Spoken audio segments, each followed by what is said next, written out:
फजर का वक्त मांगने का है, तो सारी रात तो गुजर गई गेमें खेलते, टीवी देखते, और जो लेने का वक्त था तू सो गया, तो कैसे आएगा तेरे पास? तो उठे सवेरे, बंदों से मांग के देख लिया, बड़ी इज्जतें खराब हुई। फजर का वक्त उठ के झोली फैलाए। मेरे रसूल पाक अलैहिस्सलाम फरमाते हैं, रब फरमाते हैं, जब बंदे मेरे आगे झोली फैलाते हैं मुझे शर्म आती है, कैसे खाली वापस कर दूं?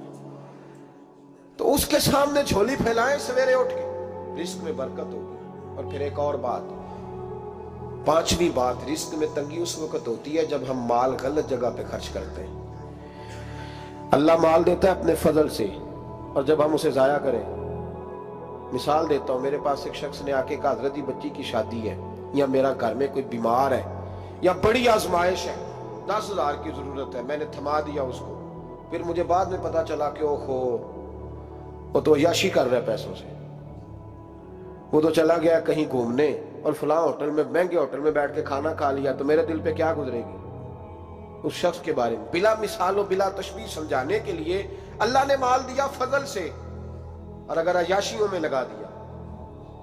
सूफिया फरमाते हैं कि अगर एक धेला तू हराम जगह पे खर्च करे ना, एक धेला, तो 1,00,000 दिनार की बरकत तेरे घर से उठ जाती है। एक धेला हराम जगह पे। ये जो गवैयों पे पैसे फेंकते हो हलाल है? चले बैंड बाजा तो शादी पे आपने अपनी मर्जी से बंद करना है या बजाना है, लेकिन गवैयों पे जो पैसे फेंकते हो जायज है? बोले तो वो फिर कहते, रोते हैं बाद में लोग कि पता नहीं क्या हुआ, शादी के बाद पीछे पीछे आए। तो मैंने कहा शादी के बाद इसलिए पीछे पीछे हाथ हो गया कि शराबें बड़ी पी गई, शादी पे तबाही बड़ी उतरी, तो फिर अल्लाह की रहमत नाराज हो गई। और इस पर मैं कुरान मजीद की आयत पढ़ता हूँ, रब फरमाता है, वमन अअरदा अन ज़िक्री फ़इन्न लहू मईशतन दनका, बड़ी सख्त आयत। वमन अअरदा अन ज़िक्री, फरमाया जब तू मेरे तज़किरे से, मेरे जिक्र से मुंह फेर लेता है, फ़इन्न लहू मईशतन दनका, तो मैं तेरी मईशत को, तेरे रिस्क को तंग कर देता हूं, तो तेरी जिंदगानी तंग होती। और जिसकी जिंदगी अल्लाह तंग करे उसकी कोई खोल सकता है? कहते हैं बड़ी जगहों पे गया हूं, बड़ी फूके मरवाई, बड़े दम कराए, हालात सही नहीं होते, तो मस्जिद आके तौबा कर। वो कह रहा है फ़इन्न लहू मईशतन दनका, ऐलान है कुरान पाक का कि जब तू मेरे जिक्र से मुंह फेरेगा, रोटी मेरी खाए और पैसे लेके अय्याशी करे, मस्जिद आई ना। हुक्म तो यह है कि जितनी जितनी नेमत बढ़ती जाए सजदे बढ़ने चाहिए, लेकिन हम लोग सजदे कम करते जाते हैं, फर्द नमाज भी नहीं पढ़ते, फिर रिस्क तंग होता है, फिर अल्लाह के अदल का निजाम चलता है, फिर खराबी होती है। इसलिए याद रखें, कुरान मजीद ने हुक्म दे दिया कि अगर चाहते हो कि रिस्क में बरकत हो तो फिर रिस्क देने वाले के आगे झुक जाओ, फिर रिस्क देने वाले के आगे झुको। तो माली परेशानी का बहुत बड़ा सबब यह है कि हम मस्जिद की तरफ नहीं आते, दीन की तरफ नहीं आते, पैसा नाजायज जगह पे खर्च होता है। आप यकीन करें, मस्जिदों का हाल खस्ता है, मदारस का हाल काबिल रहम है, काबिल रहम हालत है मदारस इस्लामिया की। और लोग पैसा कहाँ खर्च करते हैं? मैं तो ये रोता रहता हूँ, हर जगह रोता हूँ। मैं दुनिया के किसी पाकिस्तान के कोने में बैठता हूँ तो रोता हूँ। एक्टर पल गए, और अहले सुन्नत का तो वैसे अल्लाह हाफ़िज़ है, कवालों की कोठियां देखने के काबिल है। और नात खां जो सुर सीखते हैं रात को कहीं बैठ के और सिर्फ आवाज सुरीली है, उनके मकान पजारों देखने के काबिल है। और जिस शख्स ने सारी जिंदगी रसूलुल्लाह का दीन पढ़ाया, सारी जिंदगी, शेखुल हदीस मिजाज के लोग हैं जिनकी बेटियों की शादियां भी होने वाली हैं। मदारस के बच्चे मोटे कपड़े पहन के गर्मियों में घूमते हैं, मोटे कपड़े। और कोई चौधरी अगर कभी देने आता है ना किसी मदरसे में पैसे, तो कहता है जी वो मैंने 50,000 रुपया खर्च करना है, तो कुछ जगह कोई काम बताए कौन सा होने वाला है। मैं क्या तू ले जा कारी, ये काम बताए। अब किसी इमाम की बेटी की शादी होने वाली है तो पहले तुझे जाके बताएं कि वो उस वहां हमने खर्च करने। कहते नहीं वो मेरा एतबार नहीं, तो एतबार नहीं तो जा दौड़ जा। यहाँ कोई भूखे नंगे लोग बैठे, ये रसूलुल्लाह का नाम लेते हैं, और जो मुस्तफा का नाम लेते हैं रब उन्हें इतना नवाजता है कि कहीं कोई कमी बाकी नहीं रहती। वो कमाल कर देता है जब वो देता है। दरवाजा रसूल से जिसे मिलता है, मेरे आला हज़रत बोल के कौन देता है? देने को मुंह चाहिए, देने वाला है सच्चा, देने वाला है सच्चा। मैं बहुत दूर था पंजाब के कोने में, तो महफिल से फारूक हुआ तो 5-5 हज़ार के ना 4 नोट एक चौधरी सामने लहदा लहदा करके, इस तरह शादियों पे नहीं देते, 2000 ਦਾ ਵੱਖਰਾ ਵੱਖਰਾ ਕਰਨਾ ਨਜ਼ਰ ਆਵੇ, ਉਹਨਾਂ ਨੂੰ ਕਿਤੇ ਉਹਨਾਂ ਨੂੰ ਲੱਗੇ ਕਿ 1000 ਹੀ ਦੇ ਗਿਆ। तो लहदा लहदा करके ना 4 नोट तो यूं किया, हज़रत साहब ये। मैंने कहा तू शायद मुझे जानता नहीं, पता नहीं मैं कौन हूँ। उसने कहा क्या मतलब? मैंने कहा मुझे बड़ी बड़ी बड़ी मस्जिदों में लोगों ने कहा आ जाओ। मैंने कहा वहां रहना है जहाँ मस्जिद भी हो और अल्लाह की दी हुई इज्जत भी हो। बड़े इदारों में तो बातें बड़ी सुननी पड़ती है, तो तू समझा ही नहीं हमें। तूने ये किस तरह की बात कर दी? इसको उठा के ले जा। गैरत है बड़ी चीज जहां ने तगोदौ में, पहनाती है ये फक्र को ताजे सरदारा। एक साहब मुझे टेलीफोन करके कहने लगे जनाब एक टाइम चाहिए था। मैंने कहा मैंने यार सारे वक्त इत्तेफाक की बात है कि 6-6 7-7 8-8 महीनों कबल लोग वक्त ले लेते हैं, तो टाइम नहीं है।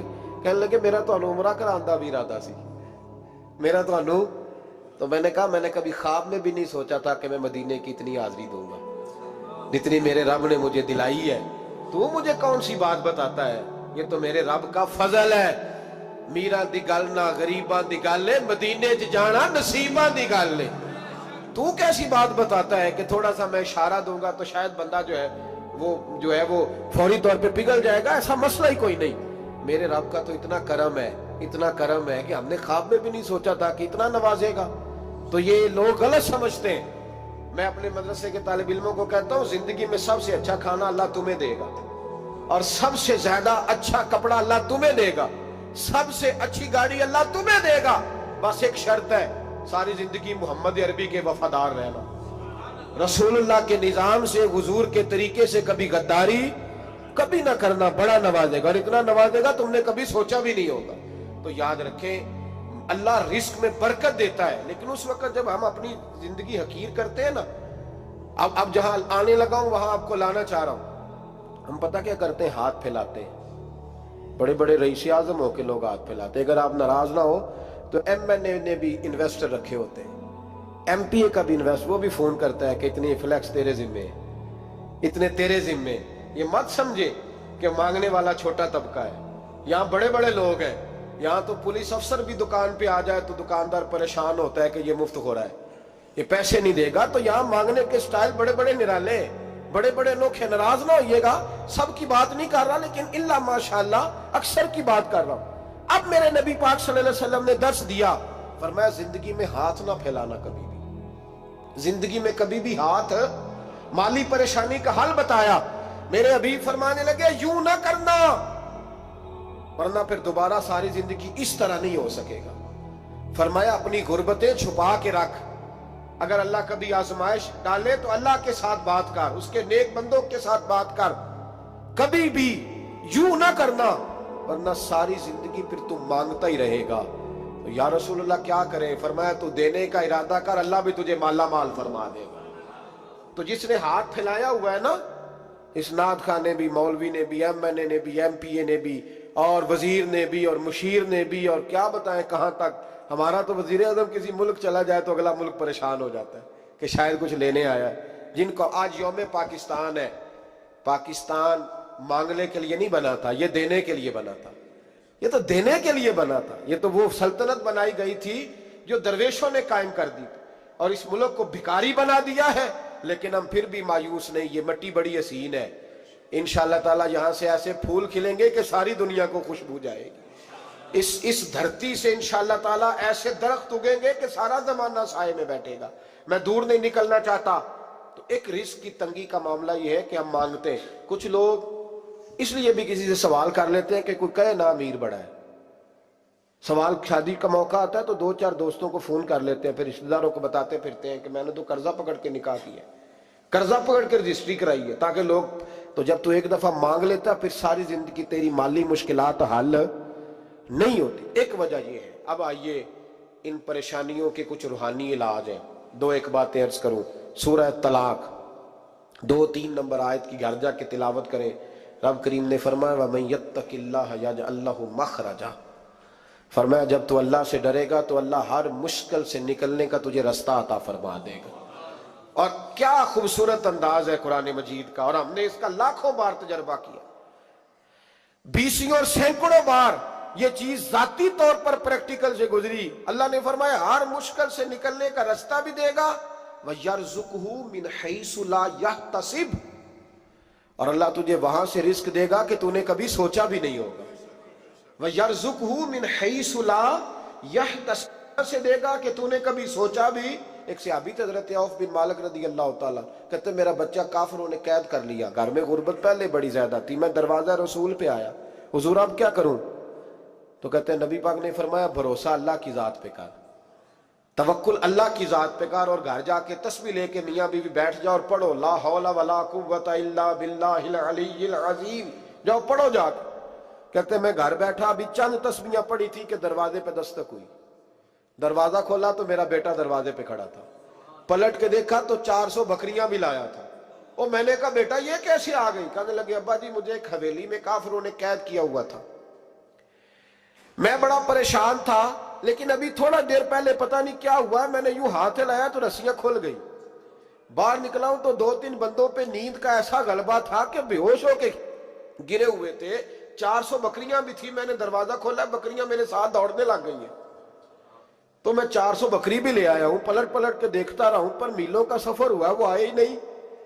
تو والد کہنے لگے بیٹا چلو پہلے مصطفیٰ کریم سے جا کے پوچھ لیں، دیکھیں کیسے مالی مسئلے حل ہوتے ہیں. حضور سے جا کے پوچھیں کہ ہمارے لیے جائز بھی ہے کہ نہیں. کہتے ہیں دروازہ رسول پہ جا کے ہم کھڑے ہی ہوئے تھے کہ نبی پاک نے فرمایا دیکھا رب کریم کا فضل، دیکھا، فرمایا تیرا بیٹا بھی آ گیا، تیری غربت کا بھی حل ہو گیا ہے، یہ کافر کا مال ہے، اسے مال غنیمت سمجھ کے استعمال کر، تیرا ہی ہے. تو لا حول ولا قوت الا باللہ العلی العظیم پڑھیں تو رزق میں پڑھیں گے انشاءاللہ، بول کے بتائیے پڑھیں گے انشاءاللہ تعالی.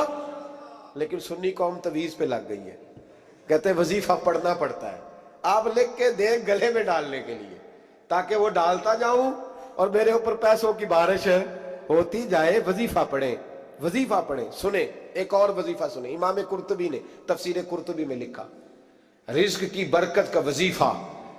امام قرطبی نے لکھا ہے حضرت انس بن مالک رضی اللہ تعالیٰ عنہ کہتے ہیں ایک شخص حضور کی بارگاہ میں آیا، کہا یا رسول اللہ صلی اللہ علیہ وسلم غربت بڑی ہے، بڑا دکھی ہوں، بڑا پریشان ہوں. تو حضور نے وظیفہ بتایا، فرمایا جب بھی گھر جاؤ نا گھر والوں کو سلام کہنی ہے، السلام علیکم. یعنی کب کہنی ہے؟ جب بھی جاؤ. کب کہنی ہے؟ یعنی گھر سے نکلے ماچس لینے کے لیے، واپس آ کے کہنا السلام علیکم. پھر گھر والوں نے کہا ہو یاد نہیں رہا تھا، وہ تو چینی بھی ختم ہو گئی ہے. پھر گئے چینی لینے تو واپس آ کے پھر السلام علیکم. انہوں نے کہا خو ناراض نہ ہوئیے گا، پتی بھی نہیں چائے کی. اب واپس گئے تو پھر واپس آ کے کیا کہنا ہے؟ تو نبی پاک صلی اللہ علیہ وسلم نے فرمایا جب بھی گھر جا السلام علیکم کہے اور 3 دفعہ سورۃ اخلاص پڑھ دے. اور سورت بھی وہ بتائی جو سب کو آتی ہے، قل هو اللہ احد اللہ الصمد لم یلد ولم یولد ولم یکن لہ کفوا احد. 3 دفعہ یہ پڑھ دے.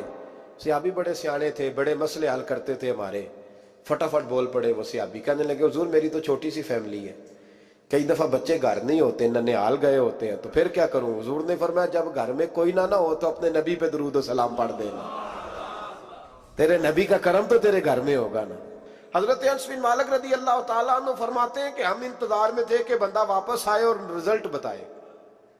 کہتے ہیں وہ کچھ دنوں کے بعد واپس آئے تو عجیب بات کی انہوں نے.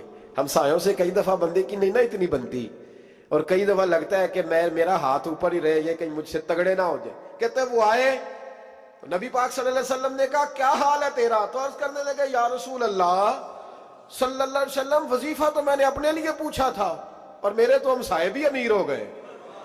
حضور تو میں نے اپنے لیے پوچھا تھا اور میرے دائیں بائیں والے لوگوں میں بڑی برکت ہوئی ہے. تو میرے محبوب مسکرانے لگے. حضور فرمانے لگے گویا برکتیں تیرے گھر میں جب برسی ہیں تو چھن چھن کے ان کا فیض اللہ نے تیرے ہمسایوں کو بھی عطا فرمائے. مشکل تو نہیں وظیفہ؟ کیا کرنا ہے؟ نہیں تو نہیں آکھنا مشکل لگتا مجھے. تسی کر دینا سلام لو، تسی کہنا بندے اسی ہیں تے سلام اسی لویے، تسی لو جا کے دوبارہ. گھر جا کے کیا کرنا ہے؟ چلے کچھ نہ کچھ 55% بولے ہی ہیں ماشاءاللہ. کیا کریں گے؟ السلام، اور پھر کیا پڑھنا ہے؟ سبحان اللہ. 3 دفعہ سورۃ اخلاص پڑھ دیں، فرمایا اللہ برکت پیدا کر دے گا. اب سنیں، ایک دوست آئے، کہنے لگے حضرت جی بڑے پیروں کے پاس گیا ہوں، مالی مسئلہ حل نہیں ہوتا. تو میں نے کہا میں تجھے نبی پاک کی بارگاہ میں نہ لے جاؤں؟ پیروں کے پیر کے پاس نہ چلے جائیں؟ میں نے کہا سن تیرا مالی مسئلہ حضور حل کر دیتے. مشکات میں حدیث ہے, ایک صحابی نے کہا حضور غربت ہے, فرمایا روز رات کو سورت واقعہ پڑھ, تیرے گھر میں فاقہ نہیں آئے گا. اور یار بتاؤ, جب نبی پاک نے کہہ دیا نہیں آئے گا تو آئے گا, حضور نے کہہ دیا نہیں آئے گا تو آئے گا, اللہ اکبر, آ ہی نہیں سکتا. تو وہ والا وظیفہ پڑھ جو مصطفیٰ کریم نے بتایا ہے, اور رب کریم کی بارگاہ میں گویا نیت ہو کہ یا اللہ میں کوئی خود تو نہیں نہ پڑھ رہا, تیرے نبی نے بتایا ہے, سورت واقعہ پڑھ, تیرے گھر میں فاقہ. حضرت عبداللہ ابن مسعود رضی اللہ تعالیٰ عنہ بیمار ہو گئے, شدید بیمار, اور بیٹیوں کے باپ تھے, بیٹیاں زیادہ تھیں. حضرت عثمان غنی رضی اللہ تعالیٰ عنہ کا دور خلافت تھا. جناب عثمان غنی تیمارداری کرنے آئے اور کہنے لگے عبداللہ آپ بڑے بیمار ہیں, ابن مسعود آپ بڑے علیل ہیں, کچھ پیسے نہ بھیج دوں خزانے سے؟ تو حضرت ابن مسعود کہنے لگے ضرورت نہیں. کہا آپ کی بیٹیاں ہیں کام آئیں گے. تو آپ فرمانے لگے میں نے بیٹیوں کو خزانہ دے دیا ہے. کہا کیا خزانہ دیا ہے؟ کہنے لگے میں نے اپنی بیٹیوں کو پابند کر لیا ہے, وہ رات کو روز سوتے وقت سورت واقعہ پڑھ کے سوتی ہے. تو نبی پاک نے کہا فاقہ نہیں آ سکتا, تو لہذا میری بیٹیوں پہ کبھی فاقہ نہیں آ سکتا. تو روز یہ تو کہتے ہو داماد جی سے کہ بھئی آپ مہربانی کرو, کو خرچہ بڑھاؤ, بچی بڑی پریشان ہے, تو بچی کو بھی ایک خزانہ دے دو, اس کو بیٹے روز رات کو سورت واقعہ پڑھا کر. رات سورت واقعہ پڑھے, صبح سورہ ملک پڑھے, دن کے وقت سورت بقرہ پڑھے. میرے نبی پاک صلی اللہ علیہ وسلم نے فرمایا جس گھر میں سورت بقرہ پڑھی جائے, جن تو کیا شیطان بھی دوڑ جاتا ہے. تو کوئی جادو اثر کر سکتا ہے؟ تو ان وظیفوں پہ عمل کریں جو نبی پاک صلی اللہ علیہ وسلم نے ہمیں عطا کیے ہیں. حضور غوث پاک نے بھی ایک وظیفہ بتایا ہے, وہ بھی بتا دوں آپ کو. غوث اعظم رضی اللہ تعالیٰ عنہ کی خدمت میں ایک شخص آیا, اس نے کہا حضور بڑی تجارت کرتا ہوں, کام نہیں چلتا. فرمانے لگے اب تو اللہ سے تجارت شروع کر دے. کیا مطلب؟ فرمانے لگے 10 کمائے تو ایک اللہ کے رستے میں دے, رب کریم اس کے بدلے میں تجھے 70 عطا فرمائے گا. اس نے کہا حضور اس طرح کروں؟ فرمایا تو یہ کر کے دیکھ, عبد القادر جیلانی وعدہ کرتا ہے اللہ تیری مدد کرے گا. غلام کہتے ہیں وہ 6 مہینے کے بعد آیا. پہلے جب آیا تھا تو پیدل آیا تھا, 6 ماہ کے بعد آیا تو 6 اونٹ تھے اس کے پاس, اور آ کے حاضر ہوا تو کہنے لگا حضور زندگی پتہ نہیں کہاں گزار دی, کاروبار کا تو مزہ ہی اب آیا ہے, اب مزہ آیا ہے کاروبار کرنے کا, اب مزہ آیا ہے. کہا 10 میں سے 1 دیتا ہوں, پتہ نہیں کتنا مہربان ہے. اور یہ آیت ہے وَيَرْزُقْهُ مِنْ حَيْثُ لَا يَحْتَسِبُ, تجھے وہاں سے دے گا کہ تیرا کبھی گمان بھی نہیں گیا ہوگا. روحانی معاملات کو بھی ضرور شامل حال رکھیں, اور مال مانگے اس سے جو بے حساب دیتا ہے, دنیا داروں سے نہیں مانگے, اس سے مانگیں جو دیتا ہے تو پھر بے حساب ہی دیتا ہے. دعا کرتا ہوں